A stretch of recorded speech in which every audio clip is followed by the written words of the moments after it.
बिस्मिल्लाहिर्रहमानिर्रहीम अस्सलाम वालेकुम दोस्तों, वेलकम टू कोडिट। आज की वीडियो हम डिस्कस करेंगे MGT 211 का थीम 2। तो वीडियो के अंत तक क्लास में देखिएगा ताकि कोई भी इंपॉर्टेंट कॉन्सेप्ट आपका मिस तो वीडियो अच्छी लगी तो लाइक लाजमी कीजिएगा। चैनल को सब्सक्राइब करके बेल आइकन को प्रेस कर दीजिएगा ताकि हमारे चैनल में मजीद अपडेट्स आपको टाइमली मिलते रहे। इसके अलावा हमारे चैनल को लाजमी जाके विजिट कीजिएगा, काफ़ी ज़्यादा हेल्पफुल डाटा पड़ा हुआ जो आपके लिए बहुत ज़्यादा बेनिफिशियल होने वाला है। तो आज की वीडियो स्टार्ट करते हैं। आज की वीडियो में हमने पढ़ना है एंटरप्रेन्योरशिप, एथिक्स और सोशली रिस्पॉन्सिबल बिजनेस की स्टडी नोट्स में पढ़ेंगे। इसको सबसे पहले हम देख लेते हैं कि हमारी एंटरप्रेन्योरशिप बेसिकली होता क्या है। तो इसका मतलब ये है कि नया और कीमती चीज़ क्रिएट करना जिसमें टाइम, मेहनत और पैसा लगता है और रिस्क भी लेना पड़ता है, जैसे कि फाइनेंशियली कोई चीज़ होगी, इमोशनली कोई चीज़ होगी और सोशली कोई चीज़ होगी और उसका रिस्क लेना। जो हमारे पास रोबोट हिस्ट्रिक है उसके मुताबिक जो इंटरप्रेन्योरशिप है अपनी मेहनत का फ़ायदा उठाता है, जैसे कि उसका पैसा, उसकी आज़ादी और या उसकी खुशी की फॉर्म में होता है। तो इसका मेन फोकस किसकी तरफ होता है? इनोवेशन, यूजफुलनेस, कमिटमेंट, हमारा जो रिस्क टेकिंग होती है, यानी कि कितना वो रिस्क ले सकता है, कितना वो रिस्क ले सकता है और उसके रिवॉर्ड पर होता है। ठीक है, अब बात कर लेते हैं कि एक जो कामयाब इंटरप्रीनर होता है वो क्या करता है, उसकी आदत क्या होती है। तो सक्सेसफुल इंटरप्रीनर वो होता है जिसकी जो सोच होती है वो नई होती है, इनोवेटिव थिंकर होता है वो, उसके आइडियाज नए होते हैं। ठीक है, और वो किसी रिस्क लेने से डरता नहीं है। वो ये नहीं देखता कि अगर मैं ये काम करूंगा तो ये बेनिफिशियल होगा या नहीं होगा, तो वो रिस्क लेने का आदी होता है। उसको रिस्क लेने से कोई वो नहीं होता, हेजिटेट नहीं होता। क्लियर विजन वाला होता है वो जो भी देखता है बहुत अच्छे से देखता है, उसको इंश्योर कर लेता है। और इसके अलावा मेहनती होता है, अडप्टिव होता है और सेल्फ कॉन्फिडेंट होता है वो इंसान। इसके अलावा एक गुड लीडर होता है हमारे पास और उसकी कम्युनिकेशन बहुत ज़्यादा क्लियर होती है और वो गोल जनरेटेड इंसान होता है। ठीक है, तो ये सारी क्वालिटीज जिसमें भी होंगी वो एक सक्सेसफुल इंटरप्रीनर होगा। तो ये एमसीक्यू इसके लिहाज से इंपॉर्टेंट है कि इसके ट्रेड्स आपसे पूछ सकती हैं, वो ट्रेड्स आपको दे भी सकते हैं, आपसे पूछ सकते हैं कि यहाँ से ट्रेड्स कौन सी हैं, और आपको ये भी कह सकते हैं कि आप इसमें कोई ज़्यादा सारी लिख के अननोन, और उसमें से आपसे ये भी पूछ सकते हैं इसमें से कौन सी इसकी ट्रेड्स हैं। अब बात कर लेते हैं कि चैलेंजेस कौन कौन से होती हैं। तो इंटरप्रीनरशिप में रिस्क और जो अनसर्टेनिटी होती है हमारी, ठीक है, ये जो दोनों चीजें होती हैं ये कई लोगों को फाइनेंस मिलने में मुश्किल, टाइम मैनेजमेंट और अच्छे एम्प्लॉय रखने में प्रॉब्लम होती है। तो कंपटीशन जब ज्यादा हो जाता है तो मार्केटिंग के लिए पैसा कम होता है और फेलियर से सीखना पड़ता है। अच्छा इंसान वही है ना जो अपनी नाकामियों से सीखे, कामयाबियों से तो कोई भी नहीं सीखता ना। हर कोई अपनी नाकामी से सीखता है। तो कामयाबी की जो पहली सीढ़ी होती है वो नाकामी की ही होती है। जब तक आप हार नहीं मानोगे, जब तक आप गिरोगे नहीं, तब तक आप उठना कैसे सीखोगे।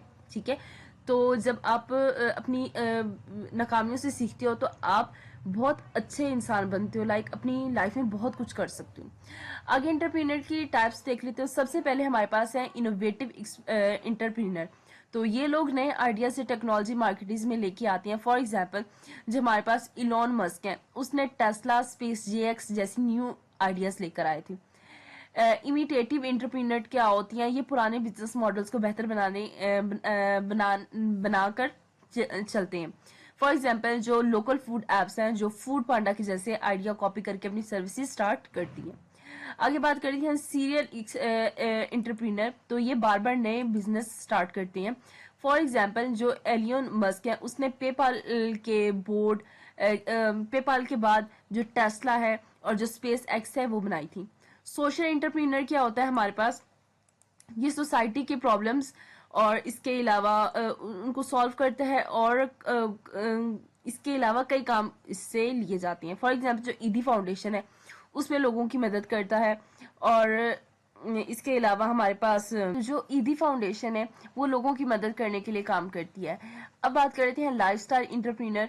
ये अपने शौक और इंटरेस्ट को बिजनेस में बदलती हैं। फॉर एग्जाम्पल, जो फूड ब्लॉगर हैं जो अपने रेस्टोरेंट खोल लेते हैं। आगे बात करते हैं टेक्नोप्रीनर। तो ये टेक्नोलॉजी की फील्ड में बिजनेस करती हैं, जैसे कि एआई हो गया, सॉफ्टवेयर हो गया, एप्लीकेशंस होगी। इसकी अगर देख लें एग्जांपल, तो जो हमारे पास मैक जकबर्ग है, वो उसने फेसबुक बनाया था। आगे बात कर लेते हैं हम स्मॉल बिजनेस इंटरप्रीनर। तो छोटे छोटे लेवल का बिजनेस चलाती हैं ये स्टेबिलिटी के लिए। फॉर एग्जांपल जो बार्बर का शॉप हो गया, बेकरी होगी, या कोई ट्यूशन सेंटर हो गया। अब बात कर लेते हैं आगे स्केलेबल स्टार्टअप इंटरप्रीनर। तो इसमें बड़े बड़े आइडियाज के साथ जो ग्रोइंग रेट होता है वो भी फास्ट करने वाला बिजनेस होता है ये हमारा। जस्ट लाइक हमारा उबर हो गया, व्हाट्सएप हो गया, तो ये जितनी भी एप्लीकेशन रहेंगे। आगे बात कर लेते हैं कॉर्पोरेशन इंटरप्रीनर, जिसको हम इंट्राप्रीनर्स भी कहते हैं। तो ये बड़ी कंपनीज के अंदर नए नए आइडियाज लेकर आते हैं। फॉर एग्जांपल गूगल की जो एम्प्लॉयज हैं उन्होंने जीमेल का आइडिया कंपनी के अंदर ही दिया था, तो फिर उसमें इंप्रूवमेंट आई थी। आगे बात कर रही थी अपने स्टार्टअप और स्मॉल बिजनेस के अकॉर्डिंग। तो स्टार्टअप क्या होता है हमारे पास? स्टार्टअप नई कंपनी की जो इब्तदा होती है, यानी नई कंपनी जो बड़ा आइडिया लेकर आती है, उसका फास्ट ग्रो करना चाहती है, रिस्क ज्यादा होता है उसमें, तो उस सब चीज को जब देखा जाता है तो वो हमारा स्टार्टअप होता है। जैसे कि हमारी होगी उबर, व्हाट्सएप, ठीक है। अगर इसके बरक्स देखें स्मॉल बिजनेस क्या होता है, तो छोटे स्केल पर होता है, स्टडी इनकम के लिए लोकल लेवल पर चलता है इसको। जस्ट लाइक एक बार्बर शॉप हो गया, ट्यूशन सेंटर हो गया, स्टेशनरी शॉप हो गया। और आगे बात कर लेते हैं हम एसएमई और इकोनॉमिक डेवलपमेंट इन पाकिस्तान। तो एसएमई में क्या होता है? SME stands for small and medium enterprises, ठीक है। पाकिस्तान की इकोनॉमी की बैकबोन होती है मेनली। तो इसमें एमसीक्यूज के लिहाज से इंपॉर्टेंट आपके लिए 80% जॉब्स और 40% जीडीपी में कंट्रीब्यूट करती हैं। एक्सपोर्ट में मदद करती हैं, जैसे हो गया टेक्सटाइल, स्पोर्ट्स, गुड्स, हैंडीक्राफ्ट्स। इसके अलावा हमारे पास जो सेल्फ एम्प्लॉयमेंट है और पॉवर्टी रिडक्शन में हेल्प करते हैं। रूरल जो हमारे पास एरियाज हैं वहाँ पे लोगों को काम देती हैं, और शहरों में माइग्रेशन के लिए भी ये काम करते हैं। अब बात कर लेते हैं कुछ बैरियर्स की जो पाकिस्तान में एसएमई को फेस कर रही हैं। तो पैसा मिलने में मुश्किल होती है, जो फाइनेंस प्रॉब्लम होती है हमारे पास। फिर कहते हैं कि पूर इंफ्रास्ट्रक्चर होती है, बहुत पूर होता है, वीक होता है, और पुरानी टेक्नोलॉजी होती है, ठीक है। थर्ड है हमारे पास ज्यादा गवर्नमेंट के रूल्स होती हैं यहाँ पे। फिर है हमारे पास के कम स्किल्ड लेबर होती है। एंड लास्टली हमारे पास है कि एक्सपोर्ट मार्केट तक इसकी एक्सेस नहीं होती। अब बात कर लेते हैं यहाँ कुछ कॉजेज की जो बिजनेस के फेलियर को करती हैं, यानी कि जिससे बिजनेस फेल होता है। तो पाकिस्तान और दूसरे मुल्कों ने कई रीजन होते हैं जिनकी वजह से उनके बिजनेस फेल हो जाती हैं। सबसे पहली है लैक ऑफ प्लानिंग, यानी अगर पहले से सही प्लान ना हुआ तो बिजनेस की जो डायरेक्शन है वो लूज कर देता है। फॉर एग्जाम्पल अगर कोई शॉप खोल ले बिना मार्केट रिसर्च के, तो कस्टमर नहीं मिलेंगे। लाइक उसको पता ही नहीं है कि वहां पर किस टाइप के कस्टमर्स हैं, तो वहां पे उसका बिजनेस चलेगा ही नहीं। आगे बात करते हैं next, limited access to finance, यानी जब पैसा या इन्वेस्टमेंट का कम मिलती है तो बिजनेस ग्रो नहीं कर पाता। पुअर मैनेजमेंट क्या होती है? जब बिजनेस ऑनर या मैनेजर सही डिसीजन नहीं लेता। वीक मार्केटिंग कब होती है? जब लोगों तक अपना प्रोडक्ट या सर्विसेज पहुंचाना मुश्किल हो जाता है। रेगुलेशंस चैलेंजेस क्या होती है? हमारे पास गवर्नमेंट के रूल्स और टैक्सेस से मुश्किल होती है। सिक्स्थ है हमारे पास पॉलिटिकल इंस्टेबिलिटी, यानी कि जब मुल्क में अमनो अमान ना हो तो बिजनेस सस्टेन नहीं कर पाता, यानी वहां पे रह नहीं पाता। पूरे इंफ्रास्ट्रक्चर क्या होता है? रोड्स, इलेक्ट्रिसिटी, इंटरनेट जैसी जो फैसिलिटीज हैं ना होने से प्रॉब्लम्स होती हैं, तो इंफ्रास्ट्रक्चर की प्रॉब्लम होती है वहां पे। 8 है हमारे पास लैक ऑफ इनोवेशन, यानी नए आइडियाज ना लेना और पुराने तरीके चलाना बिजनेस को वीक कर देता है। लाइक हमें टेक्नोलॉजी के साथ साथ अप टू डेट होना पड़ता है, अगर नहीं होंगे तो टेक्नोलॉजी हमें ही खत्म कर देती है। 9 को पॉइंट है हमारा पूर रिकॉर्ड कीपिंग, अकाउंट और जो डाटा है उसका प्रॉपर रिकॉर्ड ना रखना, यानी उसमें रिकॉर्ड कीपिंग सिस्टम बहुत ज्यादा वीक था। वीक लीगल सिस्टम क्या होता है? अगर कानून वीक हो तो फ्रॉड और अनफेयर कंपटीशन बहुत ज्यादा हद तक बढ़ जाता है। तो ये सब दिखाते हैं कि प्लानिंग, इनोवेशंस और फाइनेंशियल नॉलेज बहुत ज्यादा जरूरी होते हैं। तो ये सब प्रॉब्लम्स दिखाती हैं कि बिजनेस को चलाने के लिए प्लानिंग, इनोवेशंस, फाइनेंशियल लिटरेसी और नॉलेज बहुत ज्यादा जरूरी होती है। अब बात कर लेते हैं कि हजूर सल्लल्लाहु अलैहि वसल्लम, तो हजूर सल्लल्लाहु अलैहि वसल्लम ने इंटरप्रेन्योर के रोल मॉडल में क्या क्या किया था, तो उनकी लाइफ के देख लेती हैं लाइफ साइकिल में। तो हजरत मोहम्मद सल्लल्लाहु अलैहि वसल्लम ने बिजनेस में ऑनेस्टी और ट्रस्ट का बेस्ट एग्जाम्पल दिया था, यानी कि ओवरऑल दुनिया में। तो नबूवत से पहले जब हजूर सल्लल्लाहु अलैहि वसल्लम तिजारत करते थे तो वो सक्सेसफुल तिजारती कहलाया करते थे। हजरत खदीजा रज़ियल्लाहु ताला अन्हा के साथ वो काम किया करते थे, तो हजरत खदीजा ने उनकी ईमानदारी से इम्प्रेस हो के ही उनको शादी का पैगाम भिजवाया था। हजूर सल्लल्लाहु अलैहि वसल्लम इतने ज़्यादा अच्छे थे कि उनको सादिक और अल अमीन का लक़ब दिया गया था, क्योंकि आप हमेशा सच्चे और ट्रस्टवर्दी थे। यानी आपका business success hard work, communication की उसमें और फेयर डीलिंग पर बेस्ड होता था, जिसकी वजह से हुजूर सल्लल्लाहु अलैहि वसल्लम को लक़ब ही मिल गया था, क्या, अल अमीन, द ट्रस्टवर्दी।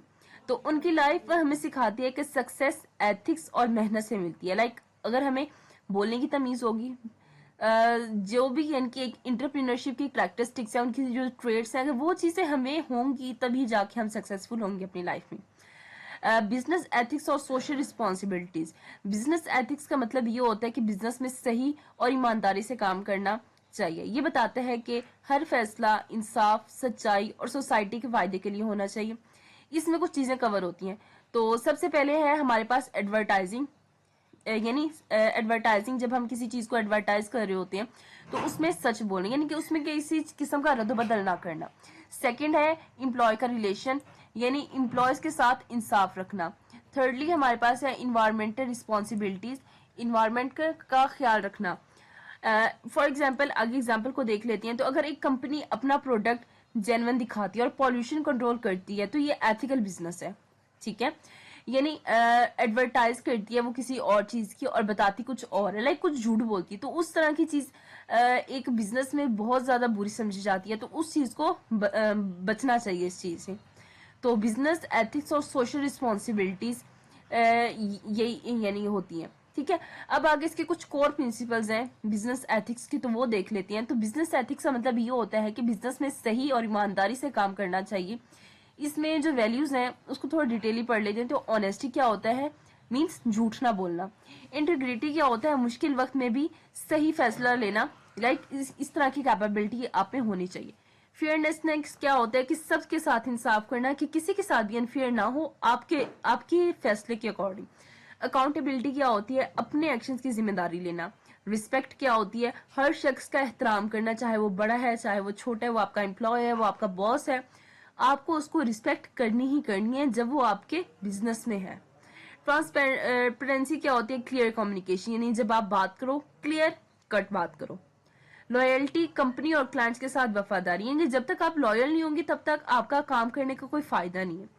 तो फॉर एग्जांपल, एक कंपनी में आप वर्कर को टाइम पर सैलरी देती हैं और जो प्रोडक्ट्स हैं उसमें झूठ नहीं बोलते, तो ये एक एथिकल बिजनेस होगा हमारे लिए।